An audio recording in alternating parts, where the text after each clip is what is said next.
So as we wrap the semester up, we're going to look at some tools that I call the Keep 'em Reading tools. So these are things we do with our writing that once we get the reader's attention, help them stay with us and want to read through to the end of what we've written.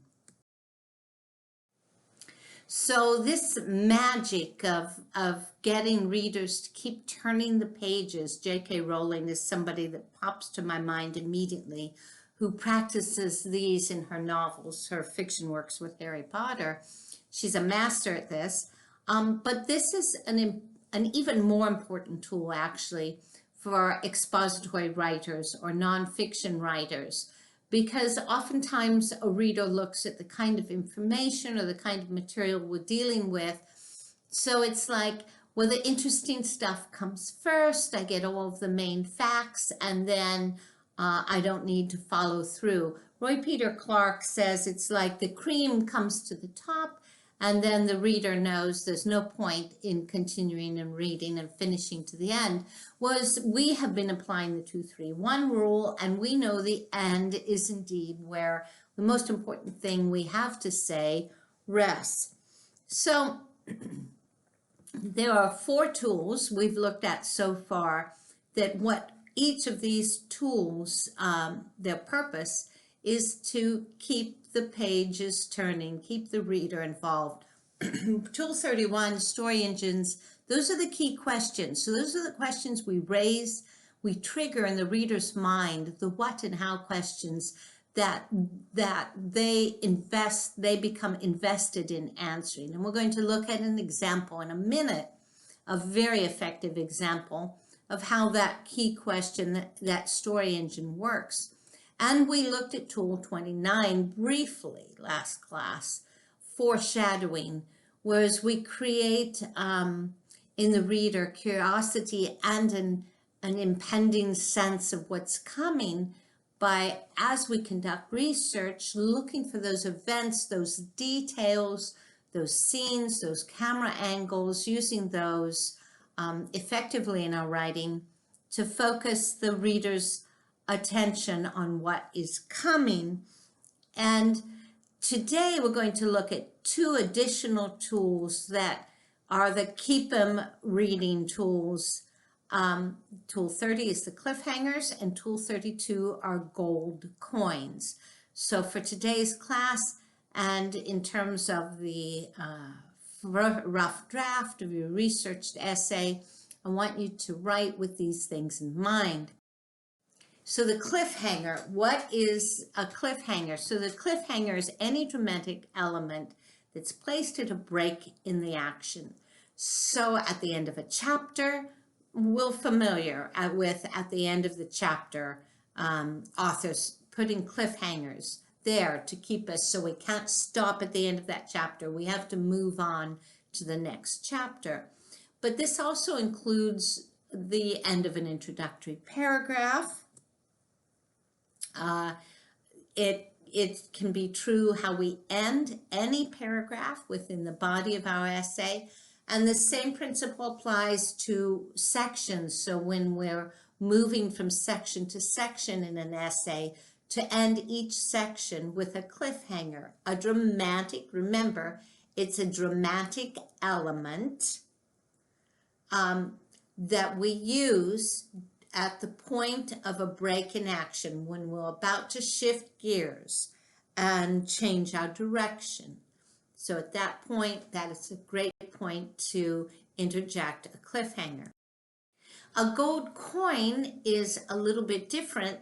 So a gold coin, if a cliffhanger keeps the reader reading, motivates the reader, triggers the reader, jettisons the reader into what's coming by stopping at a dramatic place or at a dramatic turn of events in the text. A gold coin motivates a reader to keep reading because they've been rewarded by what they've read so far. So somehow what they've read has given them something, and therefore they feel like continuing the read will give them more. So we call this a gold coin. It's anything that rewards a reader for staying with our text.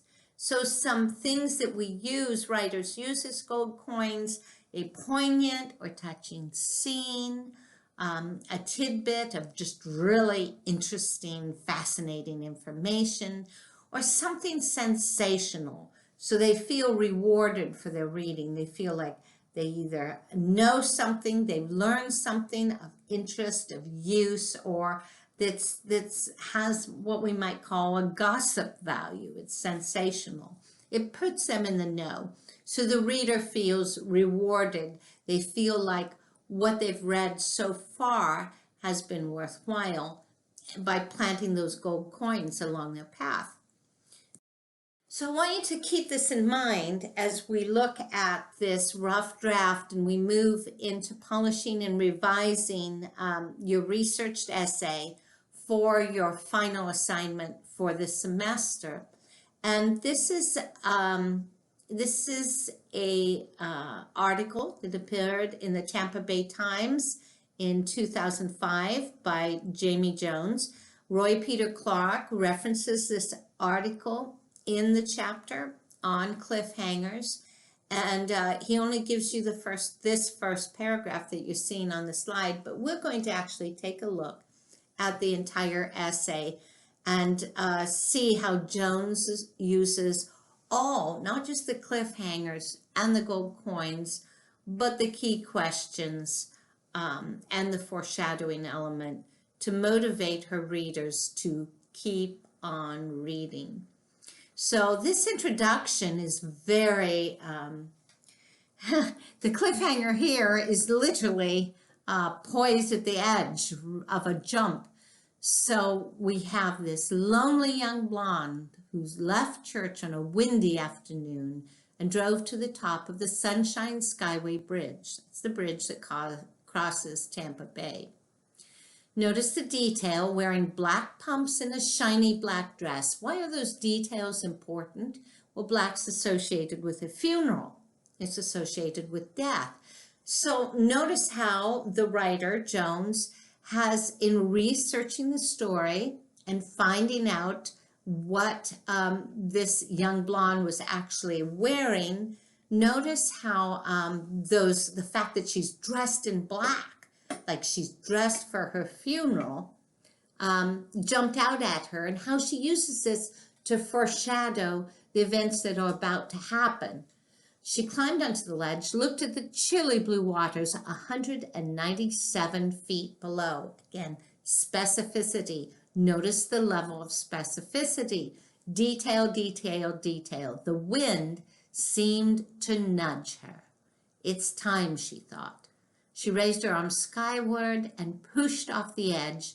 Two boaters watched as she began a swan dive into Tampa Bay. Halfway down, she wanted to turn back. What an introduction. So what Jamie Jones has done is she's actually divided her essay, her article, into 7 sections. The first section is this introductory paragraph. And notice how this short, punchy, very economically written, okay? The sentences are short, the subject verbs are short, employing all the tools we've studied to date. And she ends with that cliffhanger. I mean, this is a masterful use of the cliffhanger actually to frame the entire essay. You might want to pay attention here. This is an approach, a scheme you might want to use in your long essay.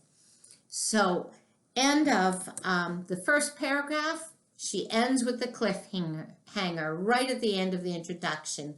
The woman's jumped off the Sunshine Skyway Bridge. If you've never been over that bridge, when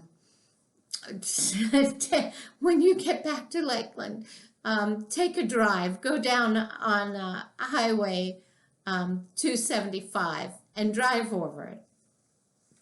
You will have a fresh appreciation for what this woman just did, jumping off the edge 197 feet above the waters of Tampa Bay. So she ends here. Now, she moves on to her next section, and it's very interesting. Roy Peter Clark mentions this, and it is, if you looked up the article in the Tampa Bay Times archives, you would see she separates her article into 7 distinct sections, but she does not use subheadings. Instead, she uses this row of 3 little black boxes between each section. It's very effective, and I'm going to leave you with this question to think about. Why did she choose to do that instead of introduce each section with a subheading? So she uses the divide and conquer tool here, but she doesn't use a subheading to mark the splits between the sections, the development of her essay from one point to the next point, from one kind of content to another kind of content. She just uses this row of 3 black boxes.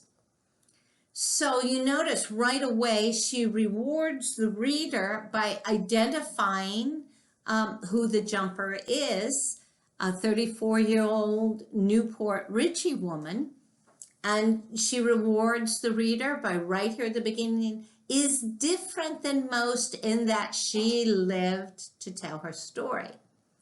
And she mentions as well that the Sunshine Skyway is one of the most popular bridges in the nation for suicides. I think maybe only the Golden Gate, maybe there's another one, are more popular, have seen more suicides.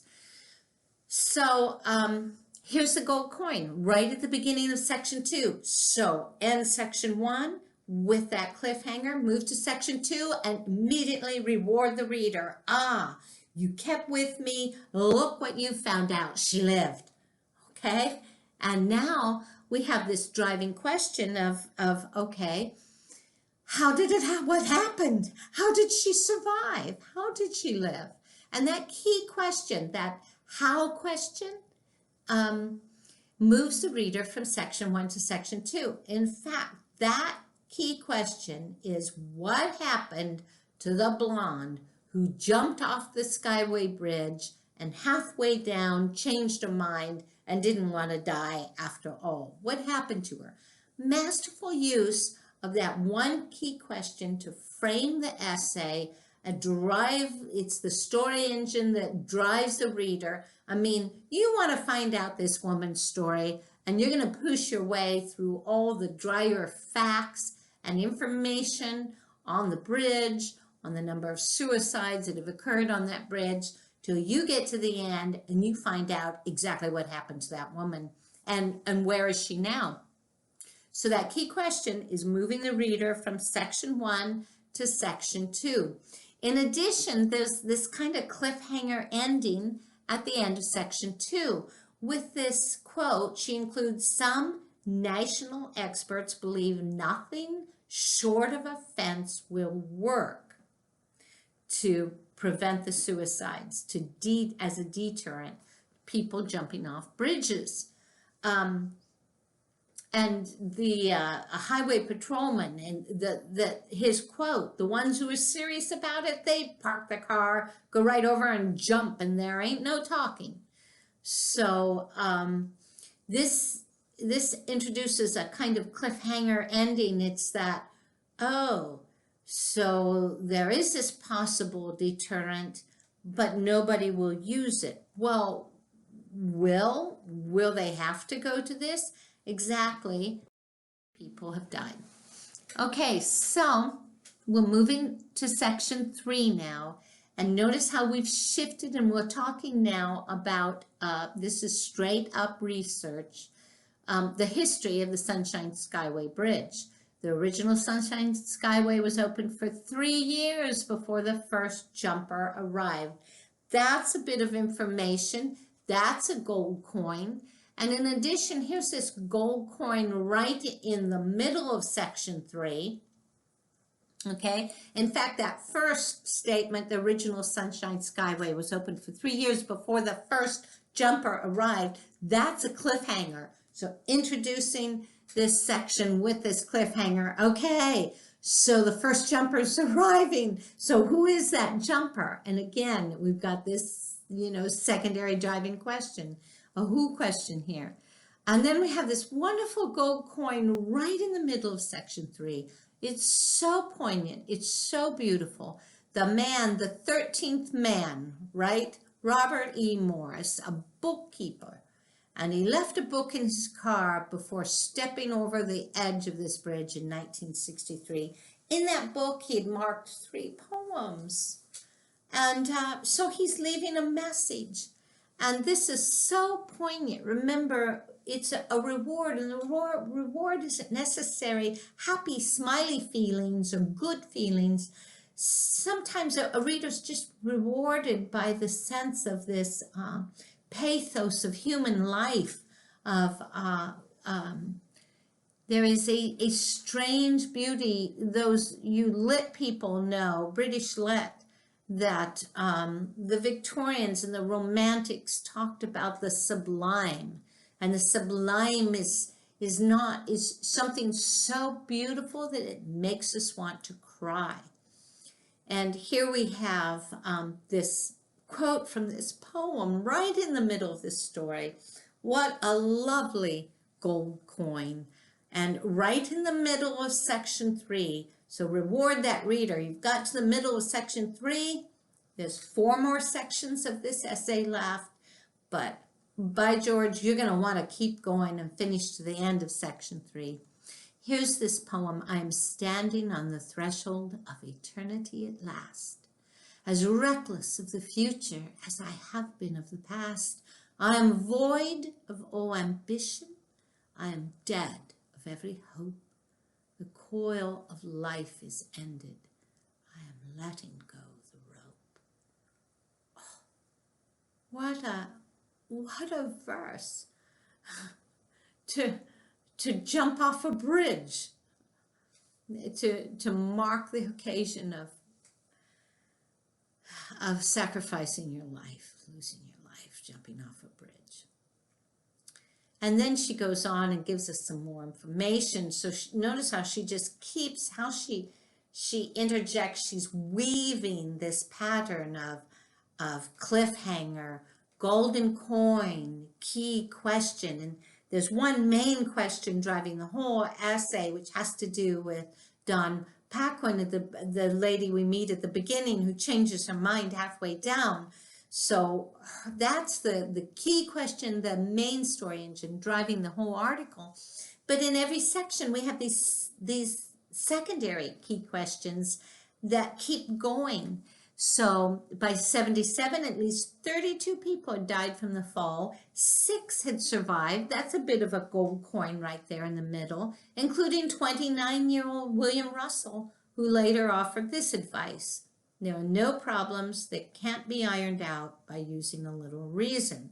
So we have these gold coins. There's a gold coin at the end of section 3. Just this beautiful picture. Again, it's the style of writing, contrasting. It's the juxtaposition tool, where we've got the new Sunshine Skyway opening in April '87, arcing 4.1 miles across the Tampa Bay. Its golden stays shimmering skyward.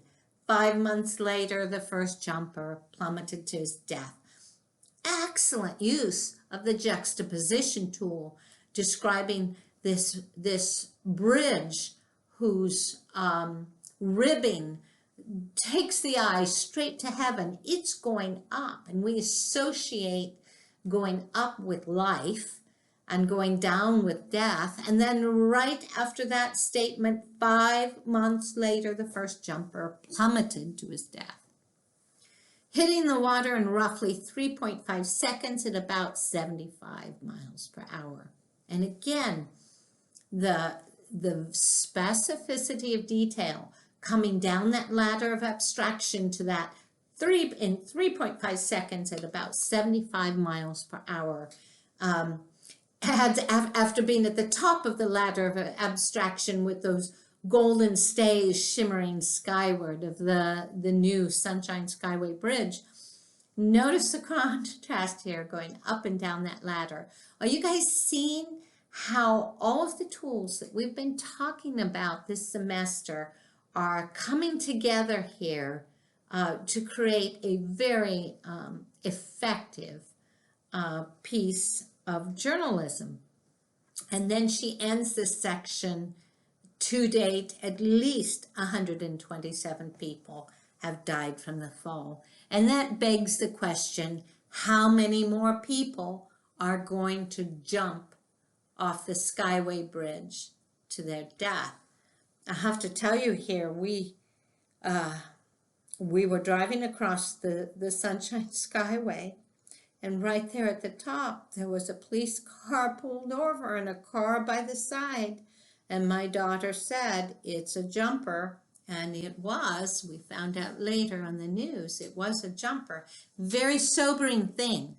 So these key, how many more? And that's the secondary key question going on at the end that she's using to end this section, section 3. And with that question, move the reader to the next section. Well, how many more will they? And how does Dawn Paquin fit into this?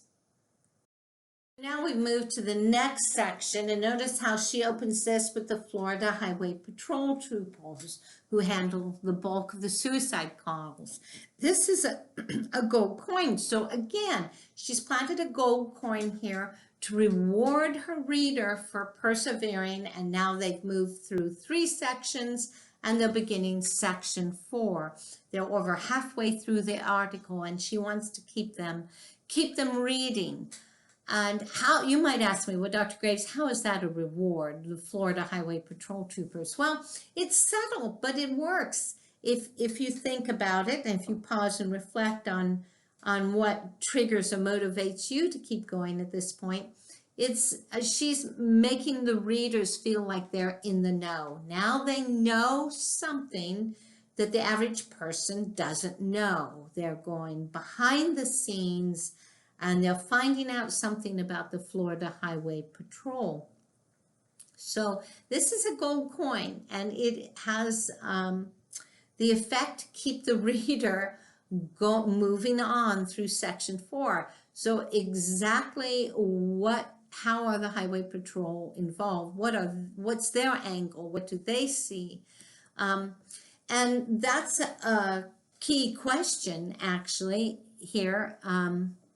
That what are the stories of the Highway Patrol? She uses 2 particular Highway Patrolmen. She tells their stories of the different ones she interviewed. She interviewed many more, but these are the 2 stories she's incorporating into her article, which again, I want you to think about in terms of your researched essay. So, and in the middle, it talks about how the move came after Governor Jeb Bush asked state transportation officials to find a deterrent, and the fences wouldn't work, and they thought the nets would entangle seabirds. They opted for patrols. So here we are now with 2 patrolmen. The first one, Freer, Lieutenant Freer, he's saying if we weren't there, there'd be a lot more jumper. And then on patrols, it tells how they park at the top of the bridge and are hoping just their presence acts as a deterrent. And then this is how, so this is the middle of section 4. We're moving from section 4 to section 5. And he says there are 2 kinds of jumpers, okay? There are the ones who just do it quickly. They arrive, they get off, and they jump. And he said, then there are the lingerers. Now here at the end, this gives us the question, leaves the question in our mind back to Dawn Paquin. Well, she must not have been a lingerer. She was a mover. She acted quickly. She jumped off that bridge. And again, then that key question comes to our mind. But halfway down, she changed her mind. What happened next? So this is still section 5 or section 4. And this is the cliffhanger right in the middle of section 4. So notice how she started it with the gold coins. And she moves to another patrolman's story, Corporal R.J. Krause, and how he's encountered 26 jumpers, and he's talked 7 out of it, and he was there when the other 19 jumped. Now imagine being present and having 19 on 19 different occasions, being unable to prevent another person from taking their own life by jumping off the bridge. And he talks about it. There seems to be a lot more jump on the midnight shift. So this is introducing a cliffhanger right in the middle of section 4. This is the longest section, by the way, the previous slide and this slide. By far and away, it's over twice as long as any of Jones's other sections. So notice how she needs this cliffhanger in the middle of this longer section to keep her readers invested and reading for the end. And it foreshadows, again, Paquin's story. Krause is talking about discovering a woman sitting on the bridge, and with the help of 2 other troopers, they got her off the wall. And 2 weeks later, he's on patrol. His car is sitting at that top of bridge. This car pulls up. The woman stops. She jumps out and looks him straight in the eye, and then runs over and jumps. Boom, like that. And then he's giving a more recent example when he went to the bridge on call because there was a car pulled over, and he found a woman hiding near the emergency phone, the phones that have been set up on purpose for these distressed people to call and talk to someone before they jump. And then he talks about how he was able to save her life and talk her out of it. So in this one paragraph, we have the example of the jumper and the example of the lingerer. And this gold coin, this successful saving of another person's life, preventing them from taking something so precious, ends section 4. But we have this key question now, okay? What happened to Dawn Paquin? Okay, she wasn't a lingerer. She jumped. And then we move into the next section. And here Jones has already talked about the telephones, the emergency, the phone boxes sitting at the top of the bridge. It was near one of these phone boxes that Corporal Krause was able to talk a woman out of killing herself.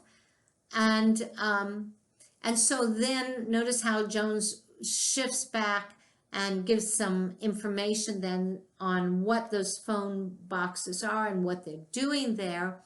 And she gives you a gold coin by giving you information that you would not know otherwise about how these systems work. So the phones, the ringers at the crisis center are set up in such a way that any incoming phones from the top of the Sunshine Skyway Bridge ring louder so people know immediately it's a potential jumper. And notice how the 18 people, since the phones were installed to the date in 2005 of this article, 18 people have called for help, and none of those people jumped. Now that's a gold coin, and that's a big gold coin right there. And now, but we come down at the end of this section, the end of the 5th section, and we'll back to Paquin. Look, but some people like Paquin don't pick it up. She didn't use the phone. She didn't call. She was no lingerer. She was ready to jump. And it ends with this cliffhanger again. I didn't want to talk, she said. I didn't want anyone up there. So this woman was determined to take her life. And there we have this cliffhanger at the end of the 5th section. There's just 2 sections to go. The last section is going to be the conclusion. And notice how our writer has brought us to this, brought us back full circle to the opening cliffhanger. And there we are. She's up there and she doesn't want anyone around, and she's not interested in being deterred or talking to anyone at a crisis center over a phone. So this is the key question, again, that's driving the whole story. What happened to the blonde that jumped off the bridge and then changed her mind? So that key question keeps the reader going from section 5 to section 6, where we pick up all the deterrents now. Okay, all troopers, phones, cameras, all of these deterrents don't stop everyone. In fact, don't even stop the majority. The suicides continue. And then it brings up this key question. It's a secondary key question. Are they doing enough? This doesn't seem to be enough. What else can we do? And it brings back this issue of fences. Another patrolman just says, well, what can be done if somebody wants to take their life? They're that determined. How can we keep them? That you come to a point where it's impossible to stop someone from taking their life. So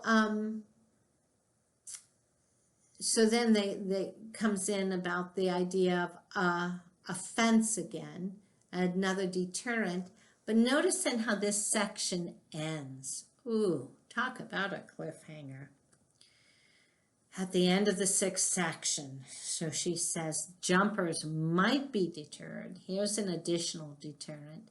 If they realize the pain that was ahead of them. This is not a quick death, jumping, she said. It's a slow death, multiple fractures. You bleed to death. It is a horrible way to die. It is not an easy and quick way. And this again, so this leaves us hanging at the end. What about this woman who jumped over the bridge? The last time we saw her, she was halfway down and she changed her mind and didn't want to die. And what's ahead of her? This horrible, slow death. What happened to her? And it is this question that moves the reader from section 6 to section 7. Again, that key question, the story engine's working here. So this has brought us full circle to the story's end, and notice how it connects the story's end with its beginning, and we have the story of one person, Dawn Paquin, framing the entire essay.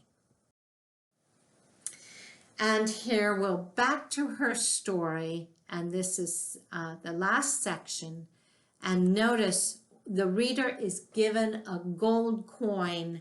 Wow, right at the beginning of the conclusion, okay, right at the start of this last section.